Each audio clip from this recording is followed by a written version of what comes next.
बहुत ही टेस्टी सूजी का हलवा, चटपटे काले चने और ये गर्मा गर्म पूरियाँ और ये साथ में रखा है एक बनाना। ये हो गई है मेरी कन्या पूजन की कंप्लीट थाली तैयार।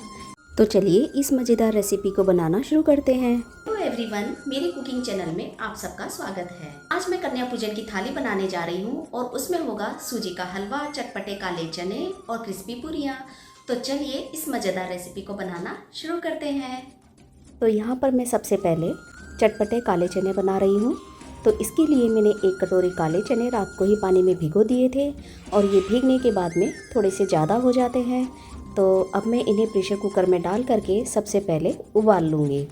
तो यहाँ पर मैंने सारे चनों को प्रेशर कुकर में डाल दिया है। अब इतने चनों के लिए मैं 1.5 गिलास पानी डाल रही हूँ। इन चनों को उबालने के लिए 1.5 गिलास पानी काफ़ी है। तो 1 गिलास डाल दिया है। अब ये आधा गिलास और डाल रही हूँ। अब मैं इसमें आधा छोटा चम्मच नमक का डाल रही हूँ और ढक्कन लगा करके इसे 4 सीटी आने तक पका लूँगी। तो जब तक हमारे चने उबलते हैं हम इसका मसाला तैयार कर लेते हैं। तो यहाँ पर एक पैन में मैंने 1 बड़ा चम्मच तेल डाला है और ये मसाले देख लीजिए। यहाँ पर मैंने 2 चम्मच धनिया पाउडर लिया है, 1 छोटी चम्मच हल्दी ली है और 1.5 चम्मच लाल मिर्च पाउडर, आधा छोटा चम्मच गरम मसाला और टेस्ट के हिसाब से नमक। तो यहाँ पर नमक थोड़ा ध्यान से डालें क्योंकि हमने चने उबालते समय भी नमक डाला था। तो अब यहाँ सारे मसालों को मैं थोड़े पानी के साथ घोल लूँगी। इस तरह से मसाले घोल कर आप डालेंगे तो मसाले बिल्कुल भी नहीं जलेंगे। तो चलिए हमारा मसाला रेडी है और इधर पैन में भी हमारा तेल गर्म हो गया है। जब तेल गर्म हो जाए तो इसमें 1 चम्मच जीरा डालना है और फिर जब ये जीरा चटकने लगे तब इसमें जो हमने मसाले घोल के रखे थे वो मसाला इसमें मिक्स कर देना है। बस और कुछ नहीं करना। अब इसे 1 मिनट के लिए अच्छे से पका लेंगे। तो 1 मिनट बाद देखिए ये हमारा मसाला कुछ इस तरह से नज़र आता है। तो यहाँ पर हमारा मसाला एकदम से भून करके तैयार है। अब मैं इसमें 1 छोटी चम्मच अदरक का पाउडर डाल रही हूँ, जिसे सौंठ भी कहा जाता है। आप इसकी जगह 1 इंच अदरक का टुकड़ा भी घिस कर डाल सकते हैं। अब इसमें आधी चम्मच काली मिर्च डाल रही हूँ और 1 चम्मच अमचूर पाउडर डाल रही हूँ। इससे हमारे चनों का टेस्ट और भी बढ़ जाएगा। तो इन मसालों को भी मैं 1 मिनट के लिए और भून लूँगी। इससे हमारे चने सुपर टेस्टी बनेंगे। तो ये जो चने मैंने उबाल के रखे थे अब मैं इनको इस मसाले में मिक्स कर देती हूँ और अच्छे से मिक्स करने के बाद में हम इसको लो मीडियम फ्लेम पर 5 मिनट के लिए और कुक करेंगे। और इन चनों में जो आप ये पानी देख रहे हैं इसी में अब हमारे चने पकेंगे। जैसा कि हमें सूखे चने चाहिए ये वैसे ही बनेंगे। तो यहाँ पर हमें गैस की फ्लेम को मीडियम रखना है और इन चनों के ऊपर ढक्कन नहीं लगाना है। इन्हें खुले ही पकाएंगे और इन्हें बीच बीच में 1-2 बार चला देंगे। तो देखना हमारे ये चने एकदम सुपर टेस्टी बनेंगे। अगर इस तरह से आपने एक बार चने बना लिए तो आप बार बार इसी तरीके से चने बनाएंगे। तो ये देखिए 5 मिनट के बाद हमारे चने कुछ इस तरह से दिखाई दे रहे हैं। अब ये धीरे धीरे इनका पानी कम होने लगा है। तो यहाँ पर मैंने गैस की फ्लेम को लो कर दिया है और अभी मैं इन्हें 2 मिनट के लिए और पकाऊंगी ताकि ये थोड़ा सा पानी जो नज़र आ रहा है ये भी थोड़ा सूख जाए। तो 2 मिनट के बाद में मेरे चने तो बन करके रेडी हैं और ये मैंने इन पर हरा धनिया डाल दिया है और मेरे इन चनों से बहुत अच्छी खुशबू आ रही है। तो चने तो एकदम परफेक्ट बने हैं। चलिए अब यहाँ पर सूजी का हलवा बना लेते हैं। तो यहाँ पर मैं आधा कप सूजी ले रही हूँ और इसे मैंने पैन में डाल दिया है। अब मैंने जितनी सूजी ली है उसका आधा मैं यहाँ पर घी ले रही हूँ। यानी मैंने यहाँ पर आधा कप सूजी लिया है और 1/4 कप घी लिया है। तो इस तरह से सूजी का हलवा बनाने के लिए ये परफेक्ट मेजरमेंट है। तो अब यहाँ पर गैस की फ्लेम को लो मीडियम रखना है और इसे धीरे धीरे भूनना है।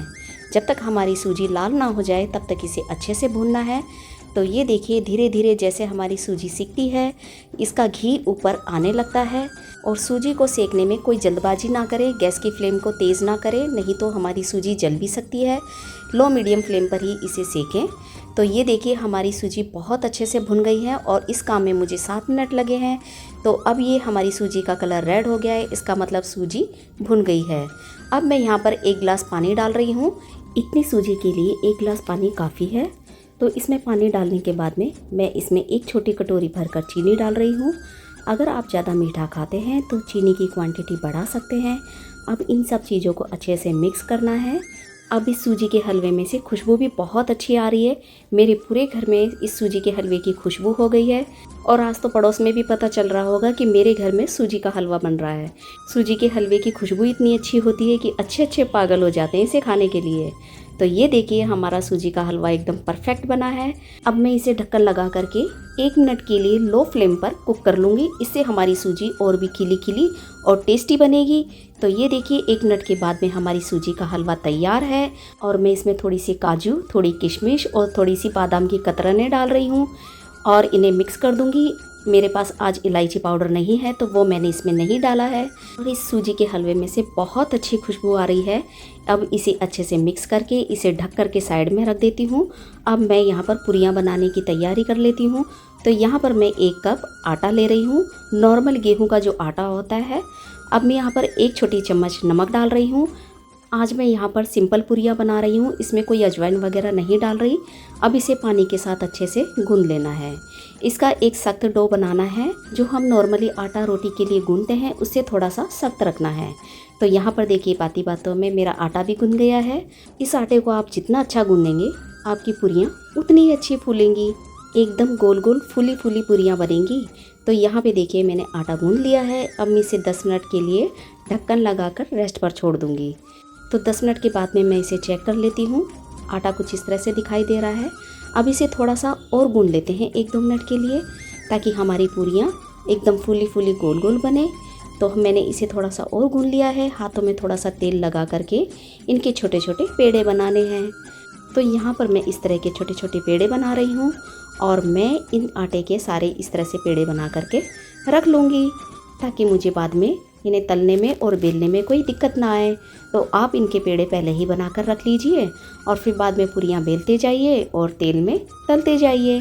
तो यहाँ पर एक पेड़े पर मैंने थोड़ा सा तेल लगाया है और इसे बेलन से अब मैं बेल लूँगी।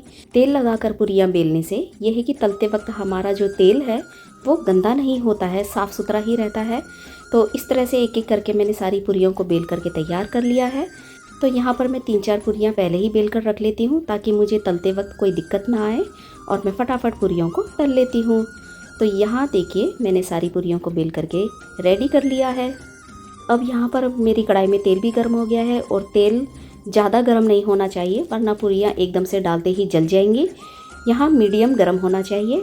तो यहाँ पर मैंने एक पूरी डाली है, इसको डिप किया और ये देखिए अच्छे से कितनी बढ़िया हमारी पूरी फूल गई है, बहुत अच्छी फूली है। अब इसको दोनों साइड से अच्छे से मैं इसे फ्राई कर लूँगी और ये देखिए कितनी सुंदर हमारी पूरी बन करके तैयार हुई है। मैं इसे निकाल लेती हूँ और ऐसे ही मैं एक एक करके सारी पूरियों को तल लूँगी। तो ये जो हमारी फूली फूली पूरियाँ बन रही है ना, ये अच्छा आटा गूंदने का नतीजा है। जब आटे को अच्छी तरह गूंदा जाए तो इसी तरह की फूली फूली पूरियाँ बनती है। तो ये देखिए हमारी और पूरियाँ भी इसी तरह से बना करके मैं तैयार कर लूँगी। तो ये भी बहुत अच्छी सी फूल गई है और बहुत सुंदर बनी है।